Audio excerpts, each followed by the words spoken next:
Good morning, everyone. My name is Jimmy Faulkner, and I work for the Dallas Fire Department, and I'm in charge of the Service Center for the Maintenance Division. Today we're going to walk around one of our 1500 GPM engines and do a real basic instructional video for everybody on how we want to do some daily walk-around maintenance and some of the primaries that we want to be looking at. The first things that you want to do is make a 360 around here and note whether there was any damage or anything that's on the vehicle that just wasn't right from last shift, or the stuff that isn't here.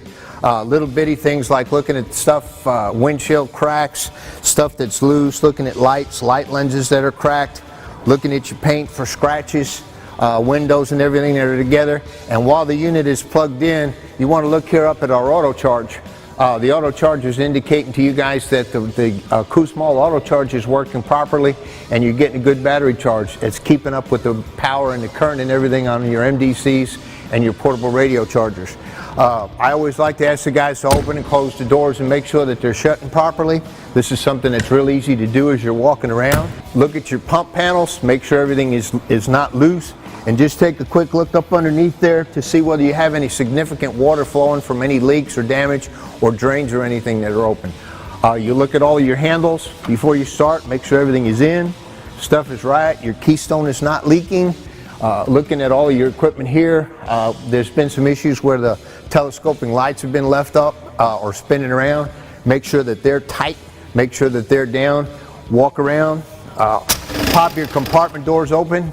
This is 19's engine, we've borrowed it, it's out of service, but you'd be swapping your bunker gear and just looking in the areas where your standard equipment is. This is a good way to, the way that they have all the brackets and stuff in the engines where you can see if something's missing. Now's the time to find it before you do the handoff in the morning. Walking around the vehicle, making sure doors and everything are shut. Looking at your rear duals, a couple of things that you want to look at first. You're going to want to look inside your wheels and your rims and make sure that you don't have any streaks. Now, oil that's here is coming from behind this hubcap, and what it is it's usually an axle seal or a leak or whatever, and it will leave you a grease mark in there, and it'll kind of look like a starburst streak. Looking at your tires, there's two of them here, guys. All right, you're going to want to check both of them. Check the tread depth on the tires. You can reach up in there as long as you can get your fingers down in there, and you want to be able to reach up in here on the second one. Reach in here on the second one and make sure that the thread depth is equal all the way.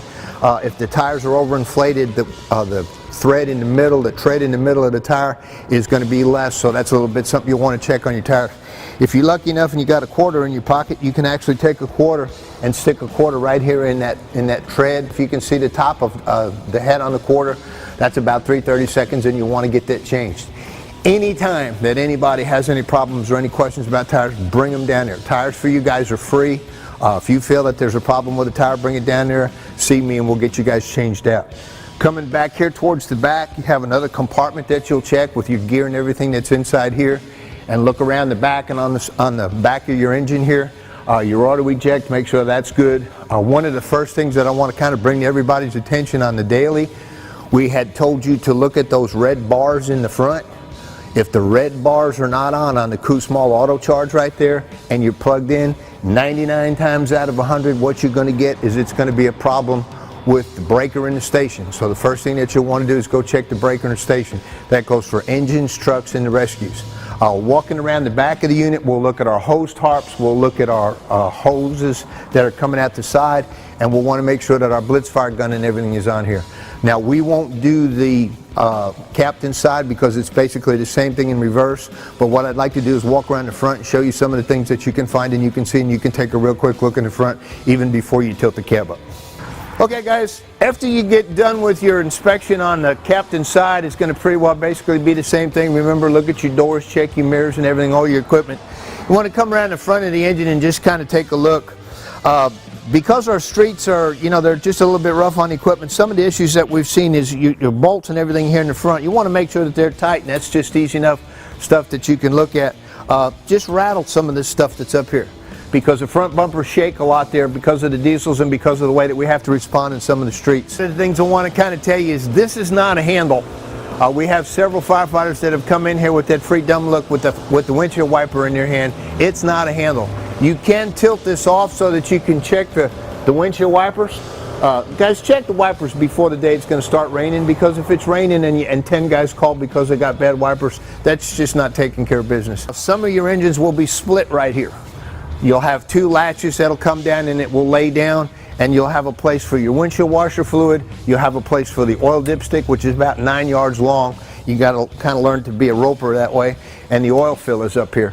Now I'm going to climb up on here, but I'm going to use something that I'm not going to use the windshield wipers, and I'm going to stand up here and just tap these lights and tap the light bar.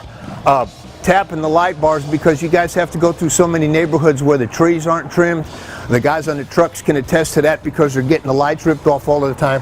But just check it and shake it. It's a whole lot easier for us to fix it and get it tight before it falls off.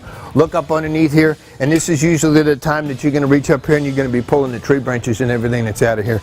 A lot of guys put their helmet up here on the front. If you're going to put your helmet up there in the front, which really is not a good idea anyway, at least put them sideways. If you put the helmet where the eagle is laying there, we actually have a job code for that. It's called a bird strike. The eagle flies forward and hits the windshield and puts a streak right there. So it's real easy to figure out what's happened, okay? Okay guys, usually when I'm checking them out, I back away from them where I can see them all. I look at my LEDs on all the light bar, make sure that's up. My front brow lights are working. Pinwheels are working on the front and the rear. Just kind of real nice and slow and easy. We have the lights on. What you heard was the automatic load manager coming on. Turned it up there, idled it up because we were asking for too much current. So it helped itself automatically. Just walking around. I have every light on in the truck.